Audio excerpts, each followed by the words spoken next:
Sabdane sang guru kate kena yen manungsa urip ning alam dunya bagiane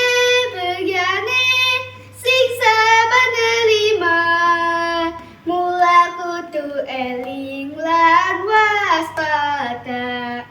Assalamualaikum warahmatullahi wabarakatuh. Halo teman-teman dan Dewan Suri yang saya hormati. Perkenalkan, nama saya Aneska Elzara Sabila Fatoni dari SD Negeri 2 Canggu. Akan bercerita dengan judul Tragedi Setu Pahing.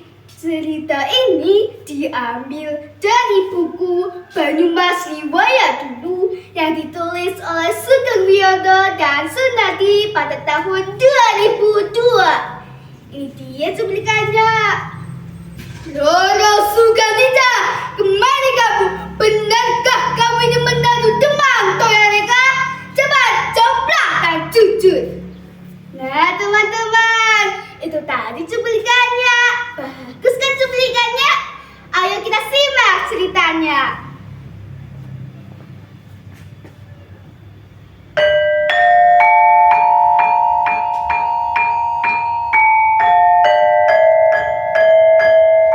Sepulangnya di Batu Wirasaba yang bernama warga utama mengandalkan putrinya Roro Sukantija sebagai selir Sultan Wijaya.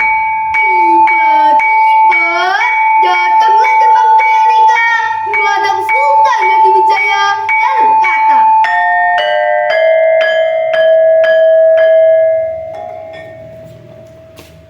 Amit Seifu Kanjeng Sultan, Roro Sukantija itu adalah menantu Hamba.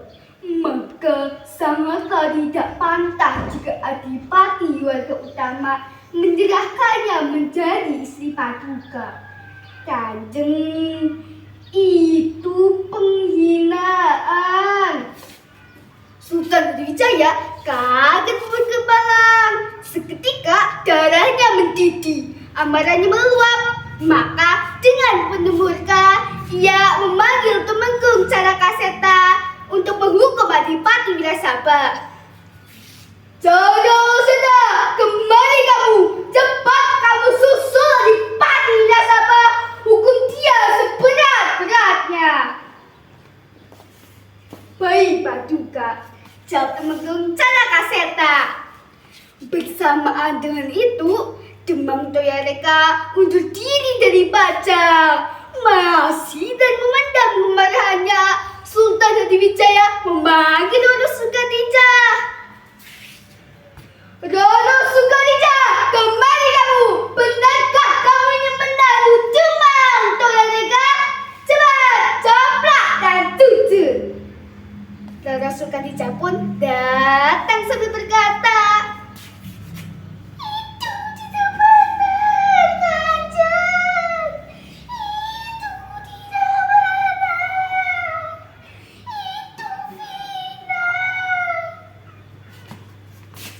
Sultan Wijaya termangu kaget.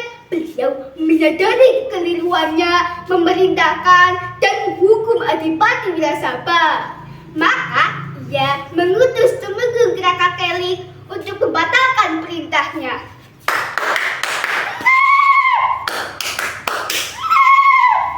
Masih dan menyukai kuda daun abang, Adipati Wirasaba sampai di Desa Bener. Tahu Desa Bener tidak teman-teman? Ya, di Kabupaten Purworejo. Karena saat Adipati merasa lelah, ia memutuskan untuk singgah di rumah Kedai Bener. Silakan masuk Tuan, beristirahatlah di gubuk sederhana kami. Sambut ke Kedai Bener dan menyuguhkan bidang banyak atau angsa sebagai hidangan istimewa. Konon hari itu adalah hari Sabtu atau Setu Pahing. Kala sang Adipati sedang makan, tiba-tiba masuklah Tumenggung Carakaseta ke dalam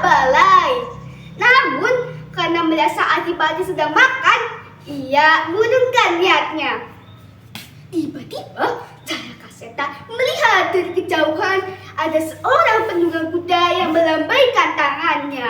Ternyata menunggang kuda tersebut adalah Temenggung Krakatauling.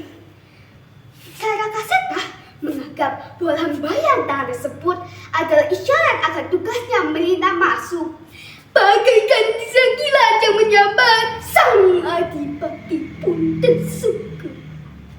Kala prajurit Wirasaba sedang berlarian tunggang langgang, masuklah penunggang kuda tersebut seraya berkata, "Wah tukang, kamu keliru kan? Tadi aku melambaikan tangan memberikan isyarat agar kamu jangan menghukum adipati. Karena kan Sultan sangat hasut Demang Toyarega." Carakaseta tergulai lemas menyesali perbuatannya. Ketika itu, sang adipati pun berusaha bangkit seraya berkata, "Sudah, kalian jangan saling menyalahkan. Ini sudah nasib. Aku rela menjadi korban Demang Toyarega. Namun, sebelum aku meninggal, aku akan berwasiat kepada anak cucuku. Janganlah kalian berpesanan dengan keturunan Demang Toyarega. Janganlah kalian berpergian di hari Sabtu. Janganlah kalian memakan pindang banyak. Maafkan, aku pamit." Sang adipati pun meninggal. Kuda kesayangan adipati meringkik histeris seperti berpamitan dengan tuannya.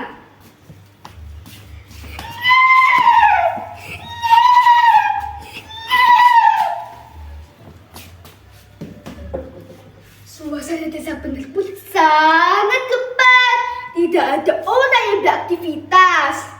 Jenazah Adipati Wirasaba pun dimakamkan di desa Pengiringan sebelah timur Banyumas.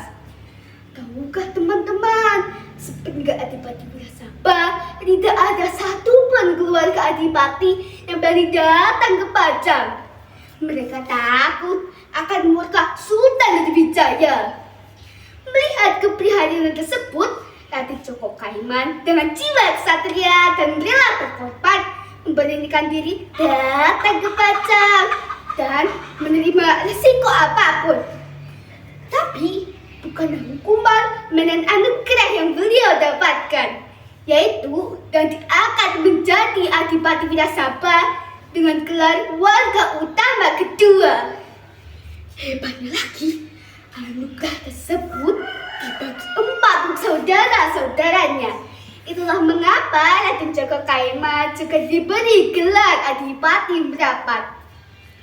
Pesan moral yang kita dapat ambil dari cerita tersebut adalah: pertama, jangan terburu-buru dalam mengambil keputusan.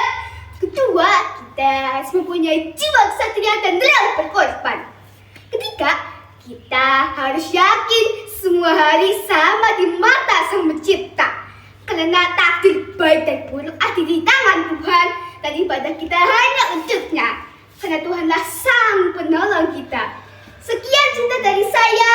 Wassalamualaikum warahmatullahi wabarakatuh.